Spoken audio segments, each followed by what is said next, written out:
Papa, salamat po. Salamat saan? Binalikan niyo po ako. Akala ko po, tuluyan niyo na kami pamimigay. Ikaw naman, anak. Sana maunawaan mo na noon hindi kita kayang panindigan dahil sa hirap ng buhay natin, anak. Pero hindi ibig sabihin nun, nakalimutan kita na hindi kita kakalinain. Kaya ngayon naayusin ko na yung buhay natin. Ikaw, ako, tsaka si Eddie Boy. Para buo na tayo, pupuntahan natin siya ngayon, babawiin ko si Eddie Boy. Para buo na tayong tatlo.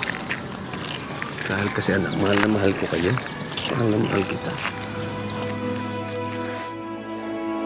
Mahal ko rin po kayo, Pa.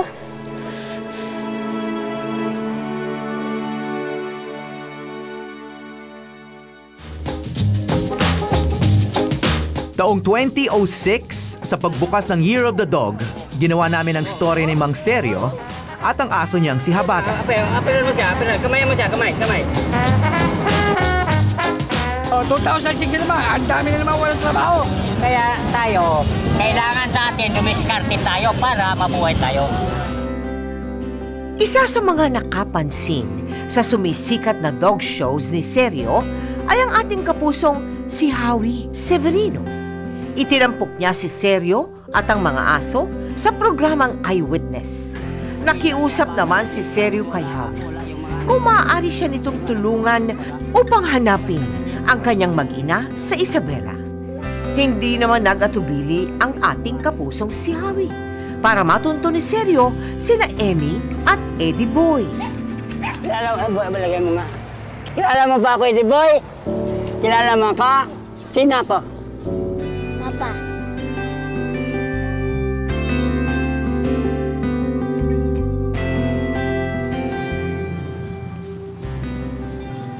Ano? Dadalhin mo na naman sa Maynila itong anak ko? Pagkatapos ano? Magdo-dog show kayo? Pagtatabuhuin mo tong bata? Kung makapagsalita ka, parang napakadakila mong ina. Iniiwanan mo nga yung anak ko eh. Tingnan mo nangangayayat na, halos nagkakasakit na dahil sa kapabayaan mo. Halika dito, anak! Ayoko sa inyo! Gusto ko sa papa ko!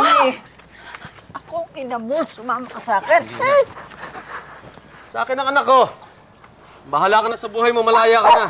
Kahit sino pang lalaki samahan mo, basta akin ang anak ko. Halika na dito. Ikaw grabe ka magsalita eh. Hayaan mo na sila, hayaan mo. Pakialaman siyang. Okay. Huwag ka na sumunod dito. Huwag ka nagbabalik sa Maynila, Emmy.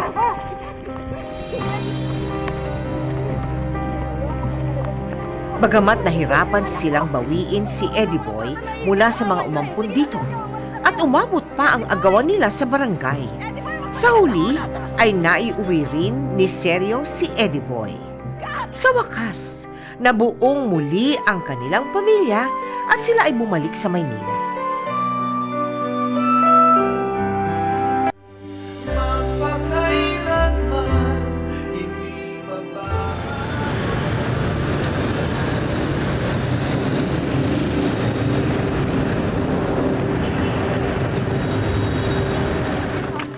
Simula noon, magkasama ng muli ang mag-amang Seryo at Eddie Boy sa kanilang dog shows.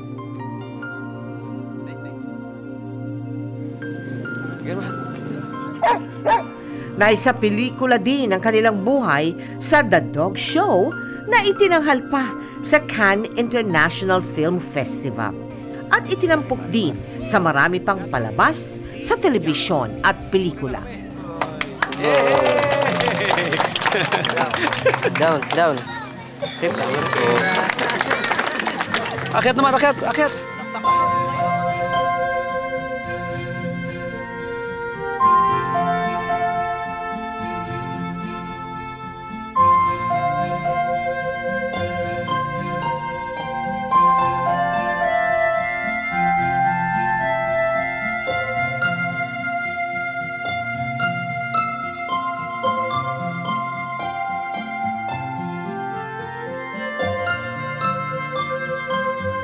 Bagat 1+1.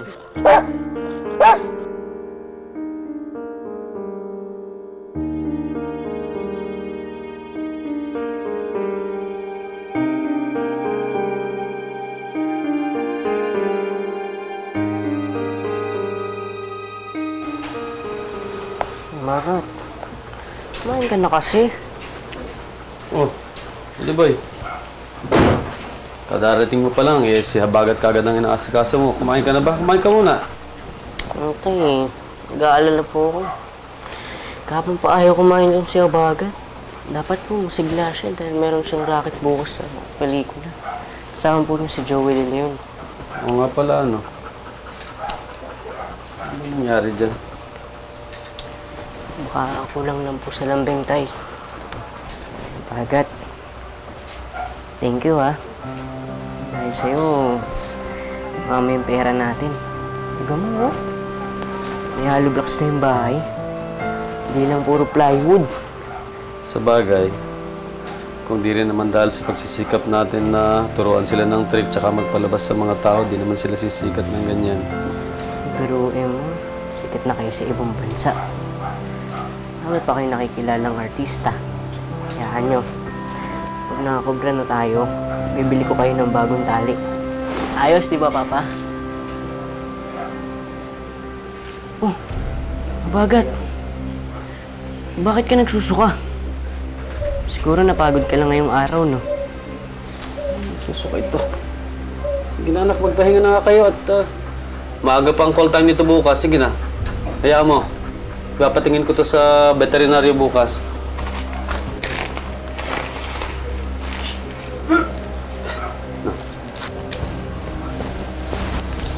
Tay, tatabi ko na to sa pagtulog ko.